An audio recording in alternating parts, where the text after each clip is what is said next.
Hey, how's it going? You're listening to Chris Carlisle's podcast, hosted by me, Chris Carlisle. Chris Carlisle's podcast is available at Spreaker.com, Spotify, and Google Podcasts. Now, last week I told you about the 1978 Houston Astros season, which was the first season that I followed the Astros. So this week we'll take a look at the 1979 Houston Oilers season. That was the year I started watching football, both pro and college. But first, let's take a look at what's in TV Guide. Now, on a Tuesday, January 11th, which is either tonight or tomorrow, depending on when you're hearing this, or it could have been yesterday if you're hearing it later, or 2 days ago.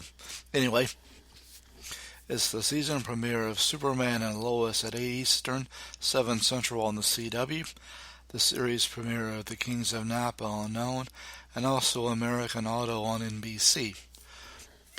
Movies on television on Tuesday are The Truman Show on HBO2, the 2016 remake of Ghostbusters with an all-female cast is on FX, Cinderella is on Starz Encore, Hidden Figures is on FXM, Stagecoach with John Wayne is on Grit, Enemy of the State with Will Smith is on AMC, and Gandhi is on TCM. Sports on Tuesday include college basketball on ESPN, ESPN2, and FS1, and WWE NXT is on the USA Network. On Wednesday, January 12th, is the premiere of Relatively Famous Ranch Rules on E! Wednesday movies are Pretty Woman on Freeform, and Two Mules for Sister Sarah is on Grit. Clint Eastwood was in that one. Sports on Wednesday include the Dallas Mavericks visiting the New York Knicks in NBA action on ESPN, college basketball including Virginia Tech at Virginia on ESPN2, Villanova at Xavier, and St. John's at Connecticut on FS1. TNT has the Boston Bruins at the Montreal Canadiens and the Toronto Maple Leafs at the Arizona Coyotes in NHL action. And there's also All Elite Wrestling Dynamite on TBS. Now on Thursday, there's a Ghost on CBS, Law and Order Organized Crime on NBC, and the series premiere of Married to Real Estate on HGTV. Movies on Thursday are Patton on Retroplex, Losing Isaiah on Cinemax, Voyage to the Bottom of the Sea on FXM, The Maze Runner on BBC America, In Cold Blood on TCM, Lethal Weapon 3 on AMC, Escape Room on FXM, River's Edge on TCM, and the original Total Recall with Arnold Schwarzenegger on Showtime 2. Thursday's sports action includes the Philadelphia Flyers at the Boston Bruins in NHL action on ESPN. In the NBA, it's the Golden State Warriors at the Milwaukee Bucks, and then the Portland Trailblazers at the Denver Nuggets on TNT. ESPN has Ohio State at Wisconsin in college basketball, and college basketball is also on FS1 with Butler at Georgetown. On Friday is the series finale of the Dr. Oz show that airs in syndication as Dr. Mehmet Oz gets ready to run for the Senate. Friday sports has the Boston Celtics at the Philadelphia 76ers in NBA action on ESPN. College basketball has Virginia Commonwealth at St. Bonaventure on ESPN2, while Nebraska is at Purdue, and Michigan is at Illinois in Big Ten action on FS1. And there's also All Elite Wrestling Rampage, which is on TNT.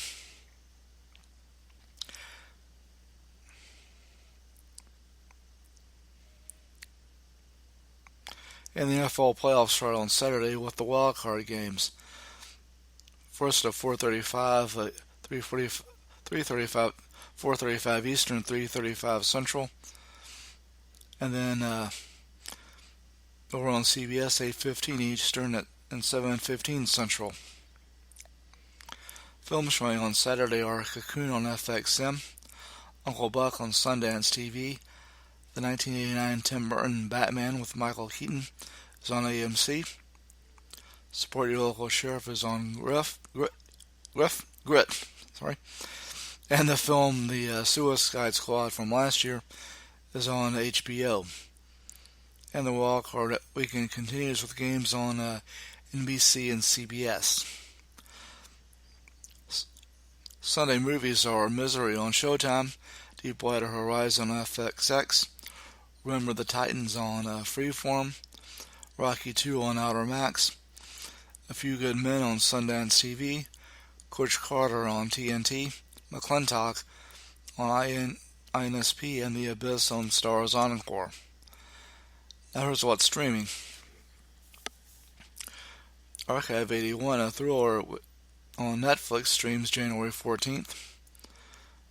And also on Netflix, the Dutch language series Undercover, Seasons 1 and 2 of Afterlife, Seasons 1 through 4 of the 1980s David Hasselhoff series Knight Rider, and Season 1 of Pretty Smart.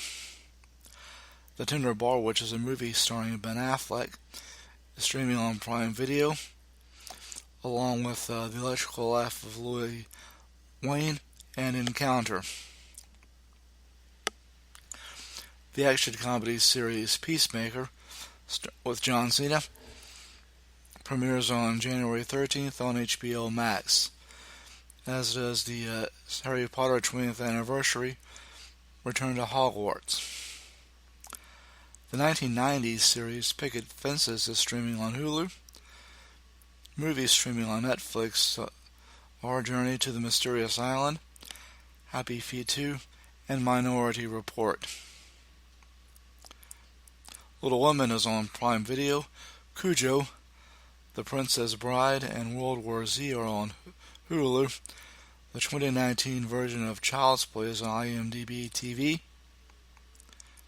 Now, the entertainment for the Houston Livestock Show and Rodeo has been announced, and the following dates have Cody Johnson on February 28th, Keith Urban on March 1st, Tim McGraw on March 2nd, For King and Country on March 3rd, Ricky Martin on March 4th, John Party on March 5th, Los Tecanes de Tijuana on March 6th, Luke Bryan on March 7th, Maren Morris on March 8th, Kane Brown on March 9th, Journey on March 10th, Bun B's H-Town Takeover on March 11th, Parker McCollum on March 12th, Dierks Bentley on March 13th, Sam Hunt on March 14th, Gwen Stefani on March 15th, Khalid on March 16th, Chris Stapleton on March 17th, Marshmello on March 18th, Brad Paisley on March 19th, and George Strait with a special guest Ashley McBride on March 20th. All dates except for the George Strait concert will follow the rodeo performances of their respective dates. We lost two entertainment legends over the weekend. Of course, last weekend we lost the incomparable Betty White, who passed away at the age of 99. Over the weekend we lost actor Sidney Poitier, who was 94. He was the first black actor to win the Best Actor for the Oscar, or the Oscar for Best Actor. Starring in such movies as The Lilies of the Field, Guess Who's Coming to Dinner, and In Heat of the Night. And also actor, comedian, and television host Bob Saget passed away at the age of 65. Saget was the star of the 90s sitcom Full House, and also was the original host of America's Funniest Home Videos, and was also the narrator for How I Met Your Mother. Now, 1979 was the year I started watching football. I was 9 going on 10, I was living in Houston, and I was a fan of the Houston Oilers. It was the franchise's 20th season overall, and their 10th in the National Football League. In fact, Houston area Dairy Queens sold commemorative glasses. My mama got me one.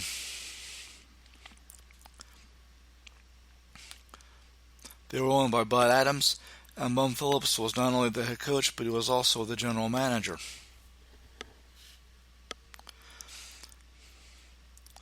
In the 1979 draft, they picked defensive tackle Mike Stensrud of Ohio State with the 31st overall selection, defensive end Jesse Baker from Jacksonville State with the 50th overall pick, and running back Kenny King of Oklahoma with the 72nd pick. They had training camp at in San Angelo, Texas, at Angelo State University. Watched them play a preseason game against the Jets where they lost. They had players like quarterback Dan Pastorini, future Hall of Fame running back Earl Campbell, wide receiver Ken Burrow, wide receiver and kick returner Billy Johnson, whose nickname was White Shoes, tight end Mike Barber, center Carl Mock.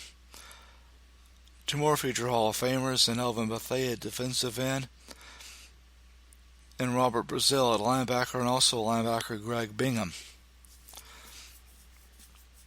Other players included quarterback Gifford Nielsen and wide receiver Mike Renfro.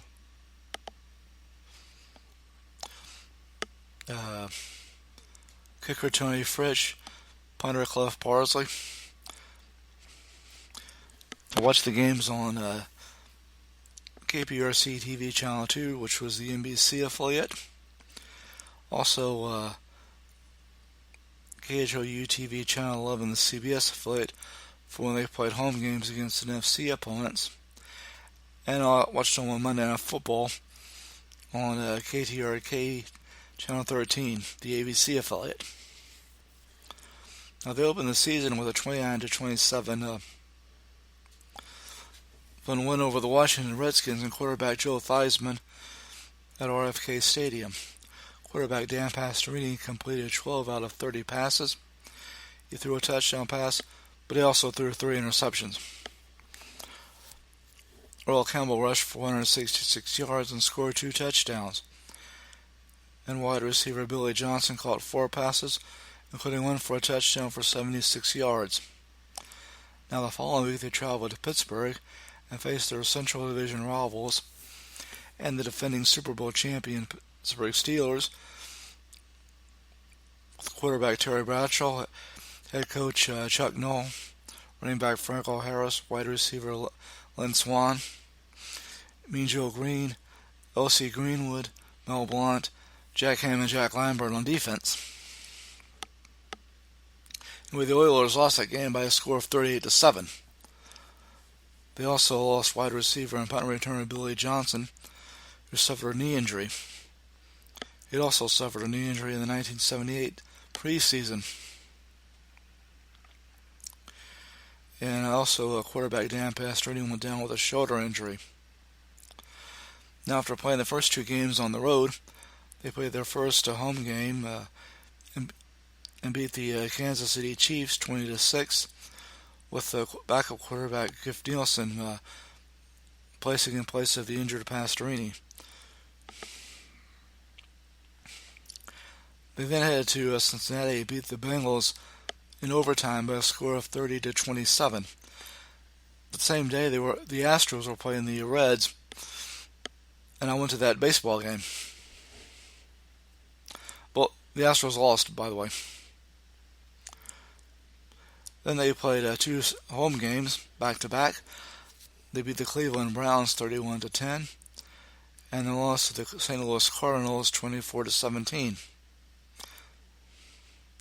They came back the following week and beat the Baltimore Colts 28-16 in Baltimore. And that brought their record to 5 wins and 2 losses. However, the next week they lost to the Seattle Seahawks, who were in the AFC West at that time. They then came back and beat the New York Jets 27-24 at home. They beat the Dolphins 9-6 in Miami on Monday Night Football.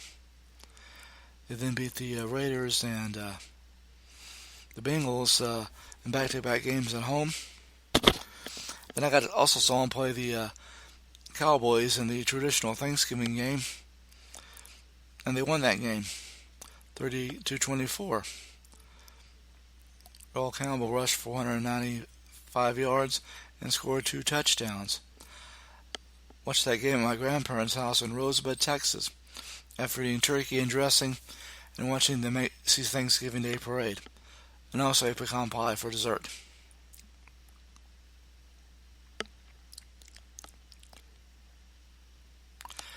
However, their 5-game winning streak came to an end with a 14-7 loss in Cleveland to the Cleveland Browns. I watched them beat the defending Super Bowl champion Pittsburgh Steelers on Monday Night Football on ABC with Frank Gifford, Howard Cosell, and Don Meredith by a score of 20-17 in the Astrodome. That was also the night the Love You Blue promotion started.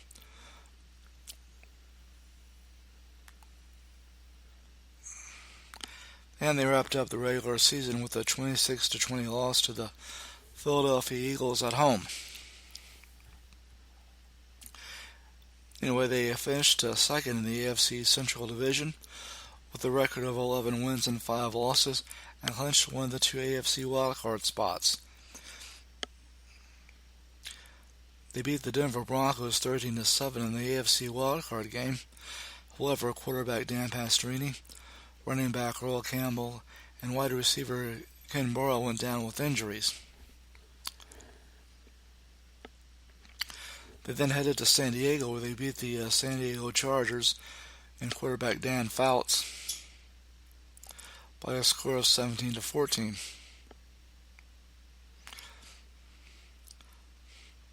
Rookie safety Vernon Perry set a playoff record with 4 interceptions. The season came to an end with just like the '78 season had, with a loss to the Pittsburgh Steelers in the AFC Championship game.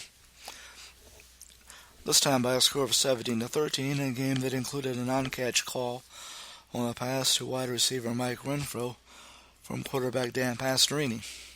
He did catch it, by the way. That night, there was a welcome home rally for them in the Astrodome, and I went to it.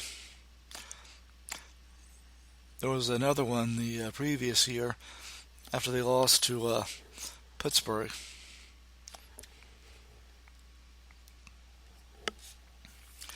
That was the night when head coach Bum Phillips said, and I quote, "Last year we knocked on the door. This year we beat on the door. Next year we're going to kick the SOB in." Somebody got arrested. Someone being taken off of handcuffs in the parking lot. Anyway, running back Earl Campbell led the NFL in rushing with 1,697 yards. He also won several MVP awards, was voted to the Pro Bowl, and earned All-Pro honors.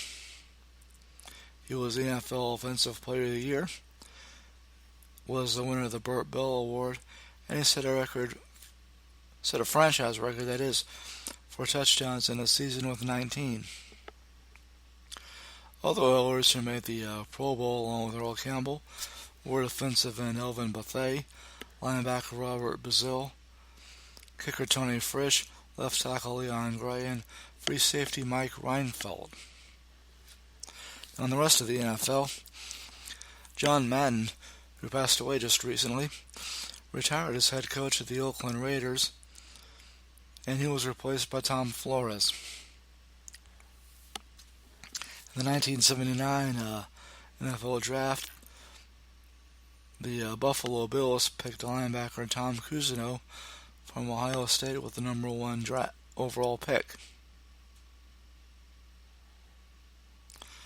Future Hall of Famers drafted were defensive tackle Dan Hampton from Arkansas, who was drafted 4th by the Chicago Bears. Tight end Kellen Winslow of Missouri was taken 13th by the San Diego Chargers as a result of a trade with the Cleveland Browns. Quarterback Joe Montana from Notre Dame was taken 82nd by the 49ers, and the linebacker and future Pittsburgh Steelers head coach Bill Cowher wasn't drafted, but he was signed as an undrafted free agent by the Philadelphia Eagles. In the division races, the Miami Dolphins won the AFC East. The defending Super Bowl champion Pittsburgh Steelers again won the AFC Central. The San Diego Chargers won the AFC West. In the NFC, the defending NFC champion Dallas Cowboys, they again won the NFC East, led by Coach Tom Landry, quarterback Roger Staubach, running back Tony Dorsett, wide receiver Drew Pearson, with Harvey Martin, Randy White on defense. The Tampa Bay Buccaneers, with head coach John McKay, quarterback Doug Williams, won the NFC Central just 3 years after they went winless during their first season back in 1976.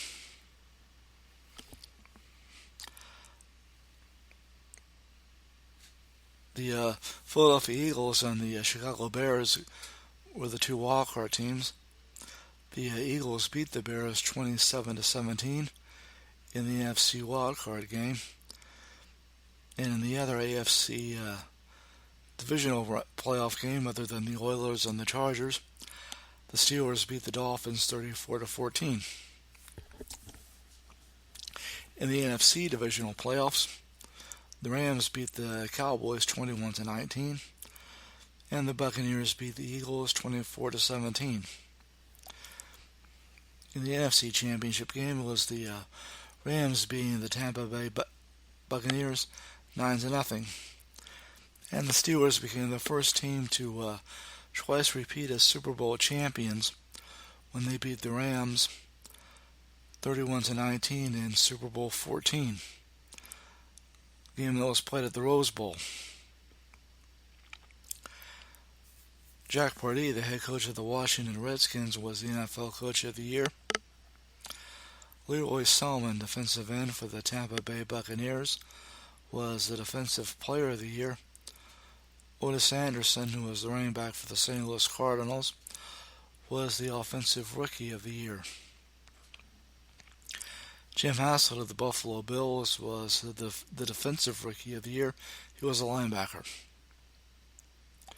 Mean Joe Green of the Steelers was named the winner of the Man of the Year award.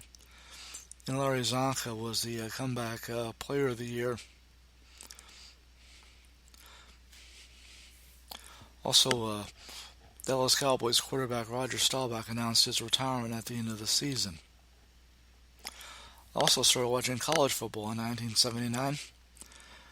The University of Houston Cougars, under head coach Bill Yeoman, won their second straight Southwest Conference championship and finished the regular season ranked number 5 in the nation. Running back Charles White of Southern California won the Heisman Trophy, and Alabama was the national champions after the bowl games, and will be the last national championship for legendary head coach Bear Bryant.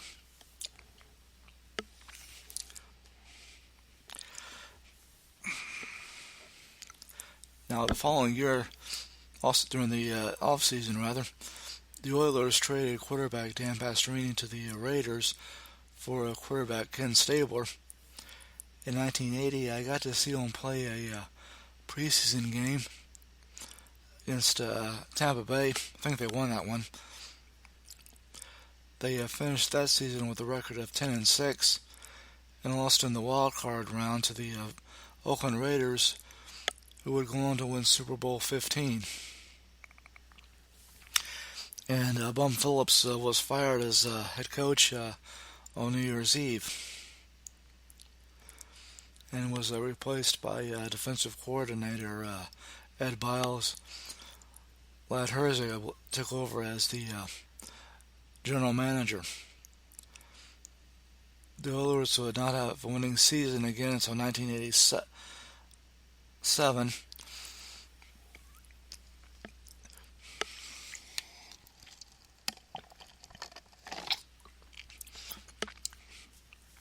They wouldn't win the division until 1991, and the franchise finally made it to the Super Bowl 20 years later. Unfortunately, they had moved to Tennessee and became the Titans by then.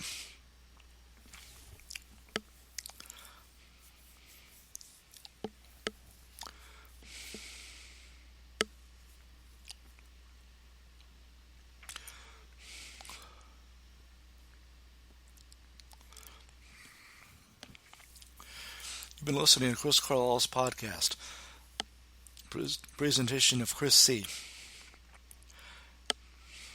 Written, produced, and hosted by Chris Carlisle. Until next time, bye.